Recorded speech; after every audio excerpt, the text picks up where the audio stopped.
This is the Rich Dad Radio Show. The good news and bad news about money.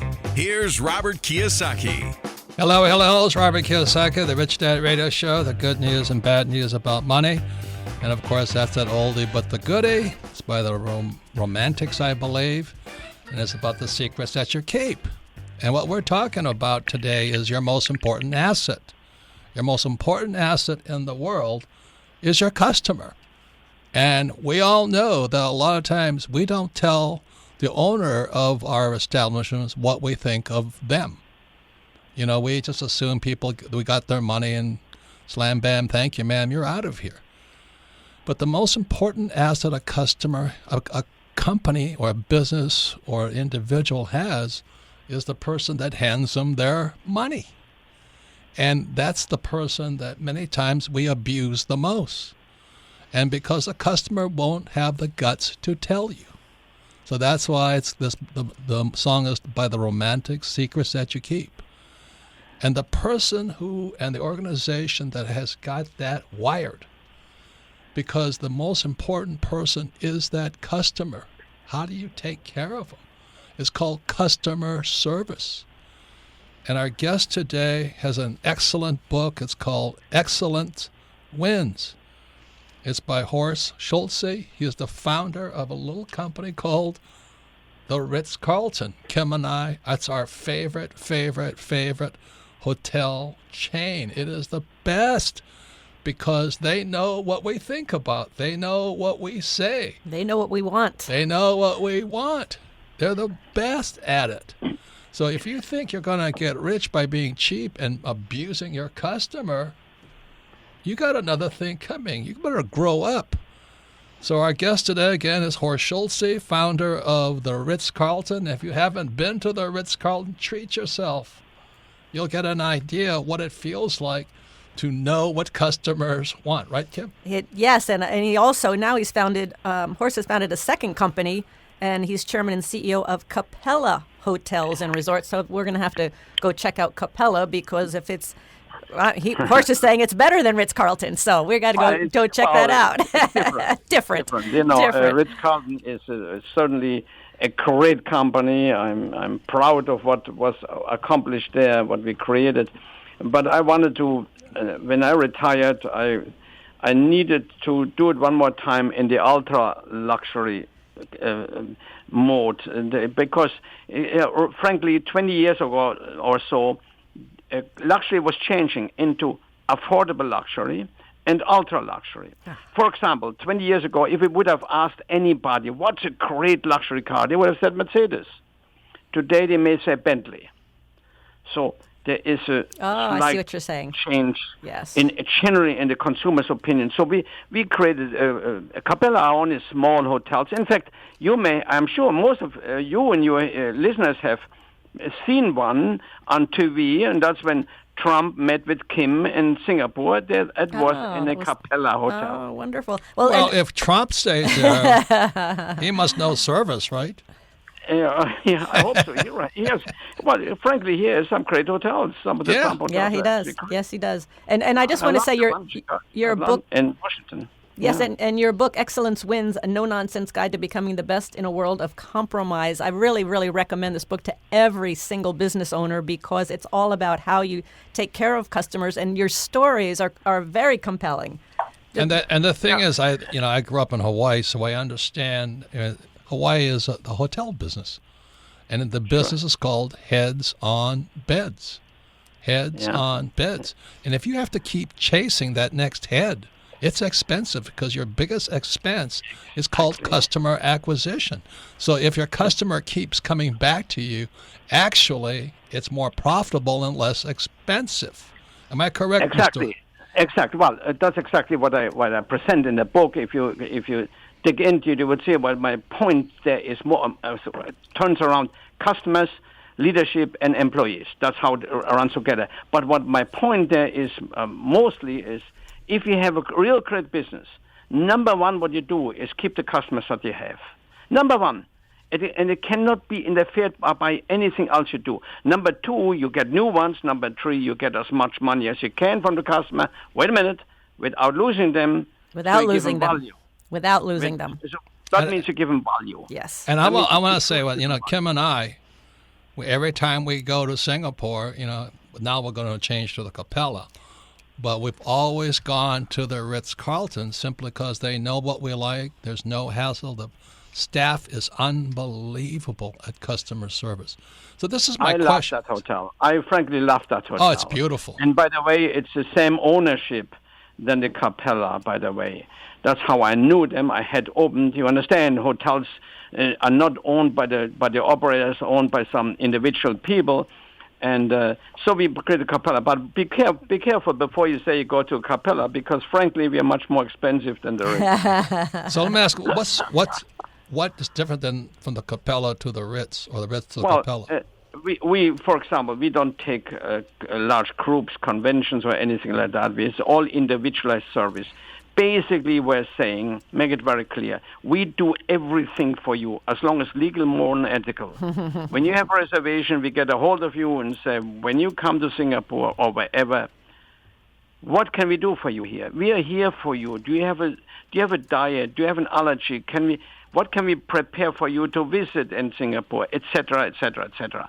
So it's for instance, we don't have a check-in time or check-out time. It's all about concentration totally on what the customer wants and not what we want. So let me ask you this. If, let's say, Ritz-Carlton is $1, how much is Capella? 2.5.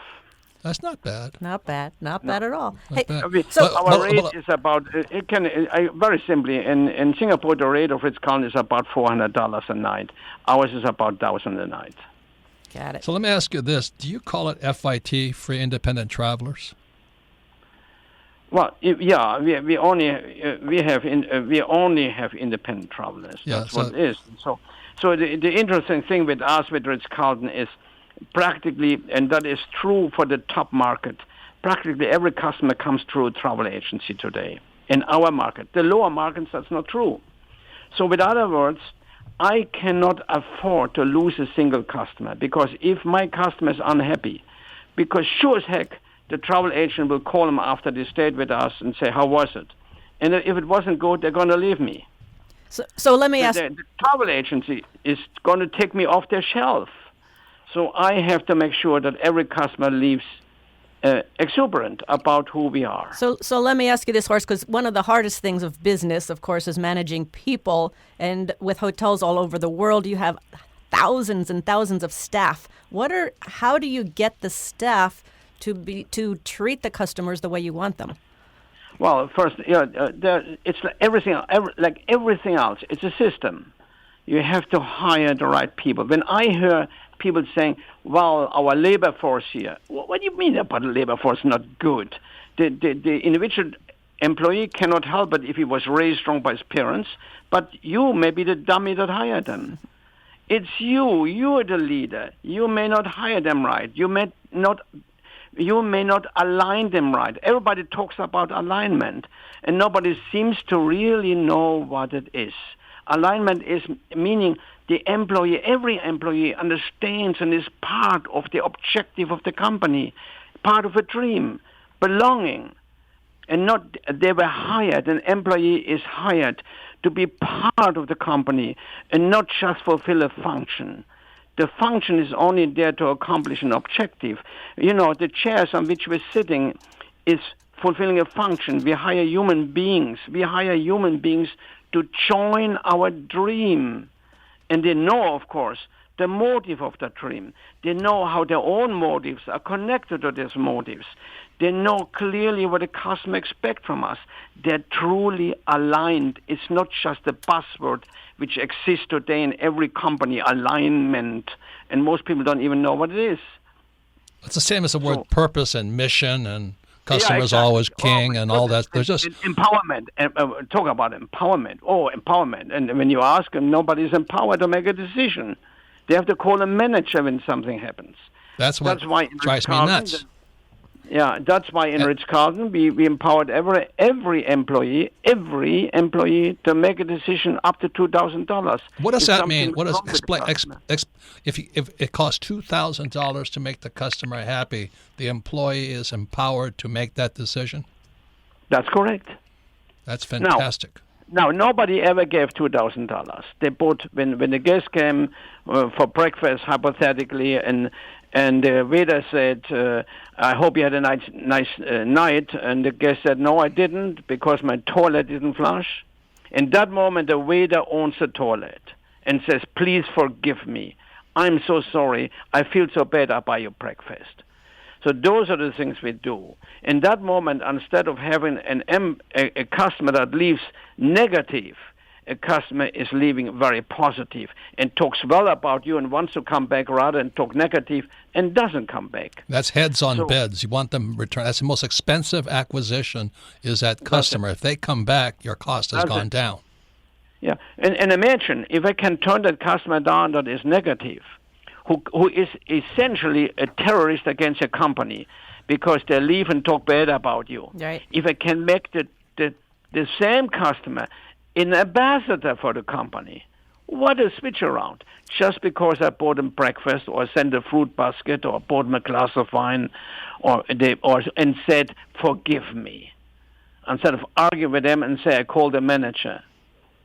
And that happens every single time. Every time. So, Horst, what's the number one thing an upset customer wants?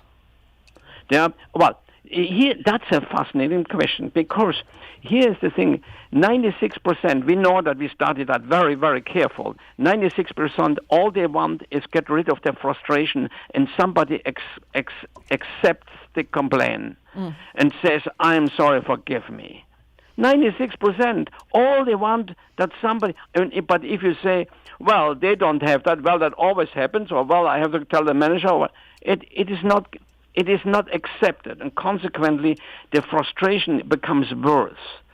So every employee should be taught. We certify every employee on problem resolution, how to say sorry, how to make amends, how to take care of them, and make the guests feel good. So let me just say one more thing, you guys. You don't have to be expensive, but you have to expect your employees to be strong. But that's a function of leadership. So if you have bad leadership, you'll have bad employees and dissatisfied customers. Is that correct?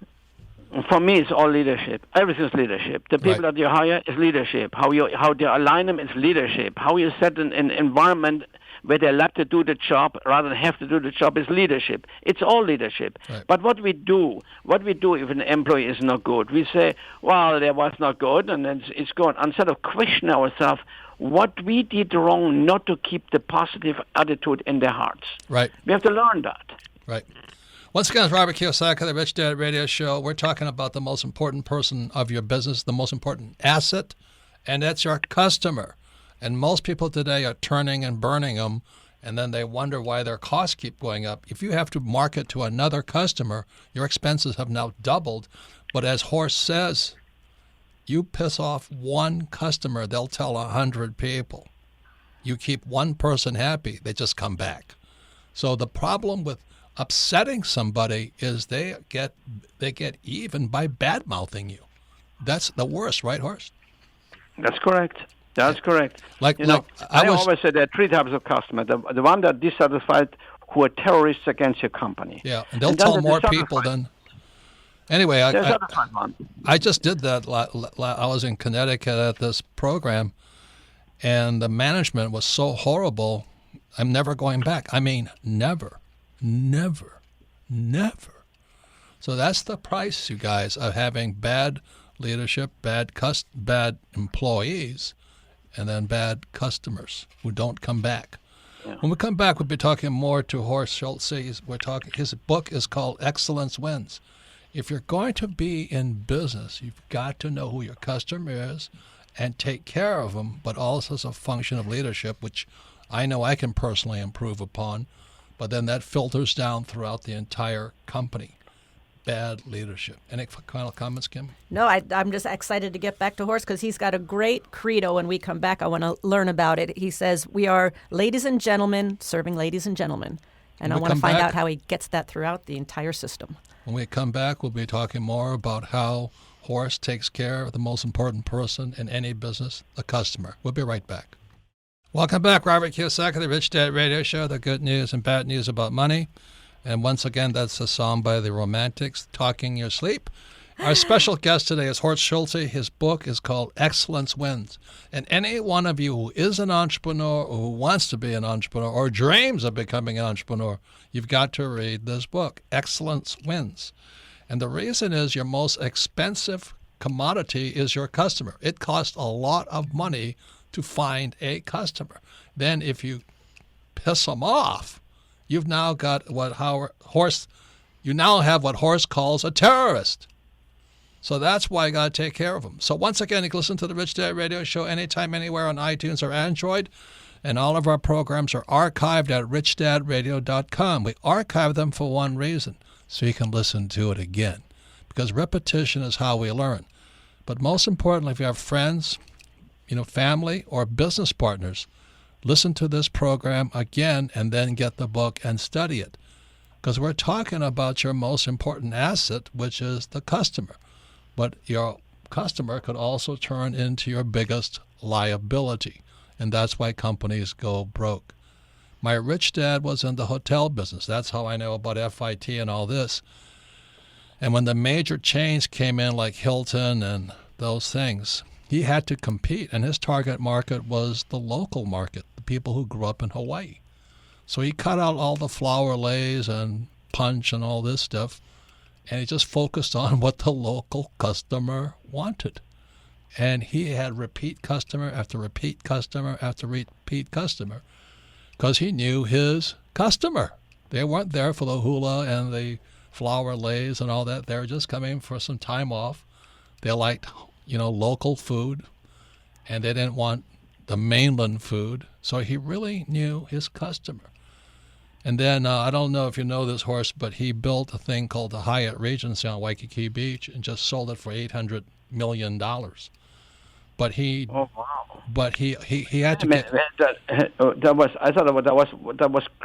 was Chris, wasn't it? Chris Hamilton was. Yeah, he sold it. He and Chris co-developed it. Oh wow! So they were very good operators. Yeah, wow, sure. And that's how I learned so much about heads on beds and the cost of acquiring a customer. But the thing that really killed my rich dad was Hyatt is a different guy. They were looking for a different lower. They're looking for a different customer. Well, all those brands are sleeping commodities. Yeah. They're not service commodities. They're sleeping commodities. There's nothing wrong with that. I'm not arguing that, and I'm not even saying that negatively. But they're there to put somebody in a room and to sleep. But then while hotels like a Ritz or a Capella and so on are there to serve you and take care of you and give you a great experience. Because it's a difference. Yeah, and a lot of those travelers, they're not regular travelers. But, the reason we love the Ritz is because we come in, we're tired, we're going to go to work, and we're not there to vacation. For us, we need a break. So that's why we love the Ritz, right, Kim? Yes, we do. Yes, we do. And before we get into the credo, since we've touched on it, Horst, we talked about, you had mentioned there's three kinds of customers, and we talked about the terrorist is going to talk bad about you. On social media. Yeah. No, listen, but hear me, but that's not even exaggerated. The dissatisfied customer, that customer is a terrorist against your organization. They go out, they put it on social media and reach thousands and thousands of people negative about your company. And then, of course, there's the satisfied customer. They're kind of neutral. They're kind of whether here nor there. If next door they offer a better deal, that's where they're going to go. And then they're the loyal customers. And any organization should do the utmost to make the customer loyal. The loyal customer says, and this is a fact, there was a study just made by Pricewaterhouse, the loyal customer trusts you and your product. That's the difference, right? The issue is trust. No, hear me. This is important. And they're willing to pay more for your product as long as they trust you. Yes. So that's why you want to... In other words, if you concentrate what the customer wants, you concentrate on making money rather than concentrate on making on the money. In that moment, you concentrate on what makes money. Versus focusing only on the money. Let me say that again. Yep. Most businesses only focus on making money rather than focus on what makes the money, and that money comes from a person named as a customer. A loyal customer, Exactly. especially. And if you have lousy employees, your lousy employee is costing you a lot of money. Is that correct, Horst? That is correct. That's why the thing that leadership does is to make sure that every single employee understands this, is taught accordingly, and wants to do the right job caringly underlined for the customer. And so that is the role of leadership. Management, manages processes, etc. Leadership creates an environment in which people join and want to do the job. So that customer must leave your hotel happy, is what you're saying. And trusting. Exactly, and trusting. They must know, I can trust this. In the beginning years, the first 20 years when I was running Ritz Carlton, we didn't advertise luxury. We advertised that you can trust us, you can rely on us. And that's what the customer does. You go to Ritz Carlton because you know they make you feel good. Yep. They make you feel good. You know it's going to be clean. You know they will respond when you have something. You see, you're trusting them. Yep. And that's and that feeling any business should create in every single customer, guest, or patient, or whatever you call it that you have. That's of course what my book is all about. Not only how to do it and how to measure it and so on, but how to accomplish it. And so you have a credo. We talked about at the last segment. Yeah. You have a credo that you've had with you for years and years and years. Ladies and gentlemen, serving ladies and gentlemen. What does that mean, and how does that infiltrate through your organization? Well, it impacted me very much when I was about 14, 15, 16 years old, and realized the maitre d' in my restaurant where I was working as a busboy was so respected, and I realized all of a sudden why, because he was so excellent in what he was doing. So, and I had been told all the guests are ladies and gentlemen, we are servants, and all of a sudden I said, wait a minute. He is respected by every guest that comes in here because of his excellence. And for the first time I realized I can define myself as a gentleman. I don't have to be a guest there. I can define myself as a gentleman if I do things properly and right, if I create excellence in what I'm doing. And so consequently, I happened to write an essay about it, and I named it "We're Ladies and Gentlemen Serving Ladies and Gentlemen." And when I started Ritz Carlton, I made that the motto of the company. We are not servants. We are, unless we sentence ourselves by a lousy job, then we are servants. But if we are excellent in what we are doing, truly excellent, then in reality and in the mind of the customers, we are also ladies and gentlemen. So let me say this, ladies and gentlemen, here. I highly recommend, especially if you're cheap, go to a Ritz Carlton. There's a company, Horst, it's called Giftology, and they said if you want to teach people about how to be treat the customer well, he says send your employees to 2 nights at the Ritz Carlton, and they'll get the message, because most people are cheap. They don't know what it's like. So that's number one. But number two is, we got this thing called Airbnb. I have never used them. And the reason I never use them is because I don't know who I'm going to be sleeping with. Do you know what I mean? I really don't want to go and risk it. So how has Airbnb affected the hotel industry, and how has it affected you? Well, I can, for instance, say it has not affected us at all. Our market segment is not affected by that. But I must say, I wouldn't do it. I don't know if there is a fire, if they have sprinklers in the room, but I know if I sleep in Ritz-Carlton, that immediately the hotel and security knows that there's a danger somewhere because the sprinklers went off, or and the fire detector, or smoke detectors, and so on. I know that. I know that in Ritz-Carlton, they make sure there are no bed bugs, etc., etc., etc., etc. I can go on, and I want to turn anybody off. I have nothing against Airbnb, but that's why I wouldn't use it. The issue is trust. That's what I'm trying to say. I trust. There is a standard. When Kim and I go to a hotel, if it's below that standard, everything for now is compared against Ritz Carlton. And so if I go to an Airbnb, I'm like, I just don't trust them. That's it. Why would I want to spend the night fighting bed bugs? That's the thing I'm afraid of. Well, I'm not saying that they're always, but my goodness, there was some, I don't know if they are or not. That's the point. Well, there was something that happened in the Ritz Carlton in Singapore. Kim slipped and hit her head because the floors are so polished.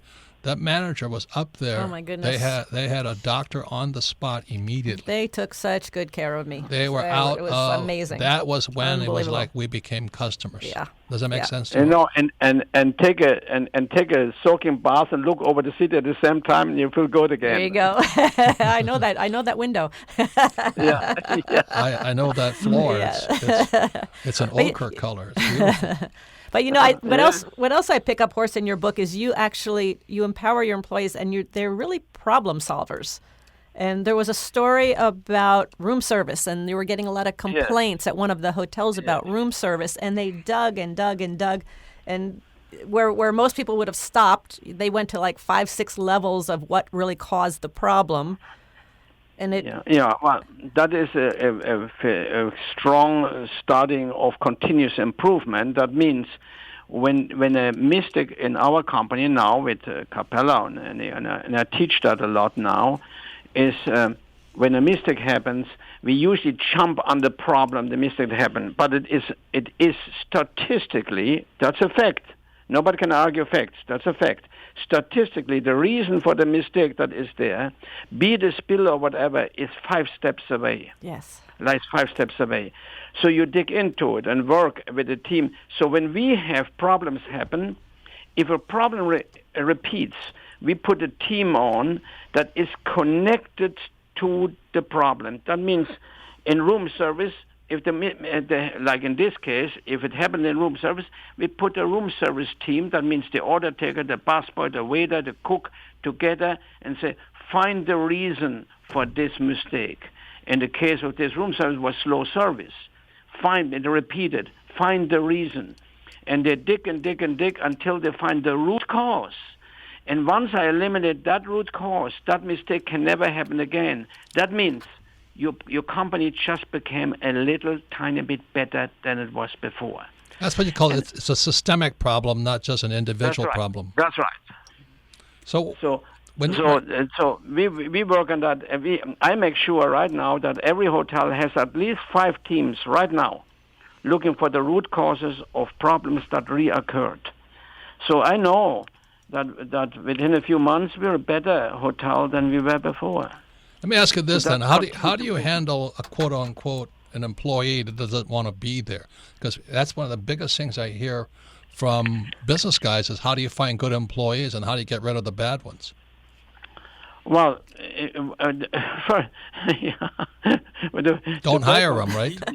Don't hire them to start with. You don't just hire people; you select people, and we do it very scientifically. We had an outside company, frankly, study for each job category the profile that is needed, that is successful in this particular job, that enjoys this particular job, and then we studied how to hire for that profile.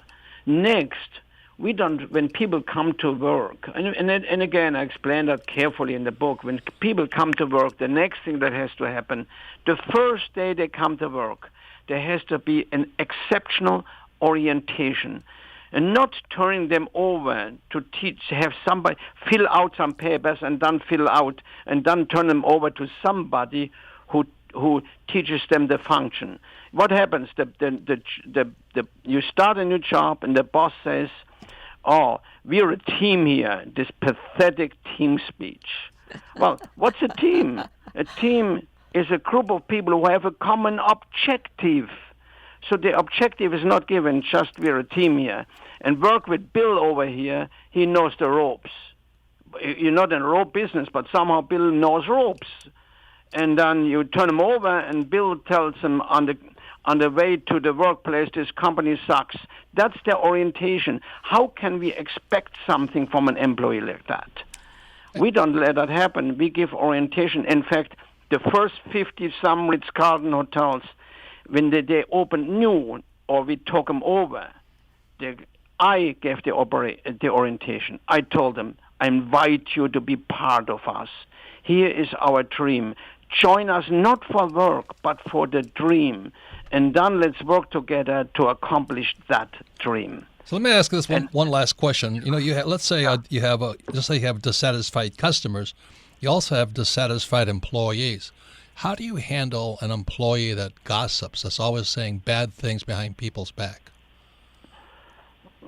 Well, that's very simple. You give them a chance, and you counsel them, and then you get rid of them. Please forgive me. You can't have that. But one second. If let me explain for a moment. If my objective for the company, I agonized and questioned myself: is this good for everybody, including the employees? So if I compromise and let anybody compromise our objective to be the best in the world. That means an employee that talks negative and so on. I am compromising against all employees, against the investor, against the customer, against everybody. I have no right to do that. I have to get rid of that person for the sake of the rest of the employees. Amen, amen, amen. Once again, our special guest today is Horst Schulze, Horst Schulze. His book is called Excellence Wins. For those of you who are an entrepreneur or in business or anybody, and you really want to be better at what you do, this book is a must read. Once again, the book is Excellent Wins. Final comments, Kim? Well, I love what you said, Horst, about if you compromise or allow others to compromise, and your tagline is a no-nonsense guide to becoming the best in the world in a world of compromise. So That's right. I think that's a huge point, and I thank you for that.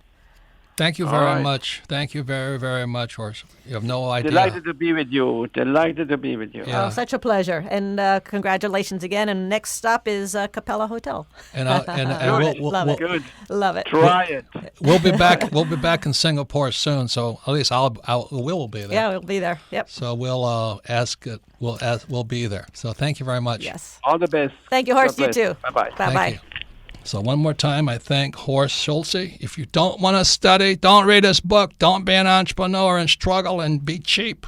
And thank you for listening to this program.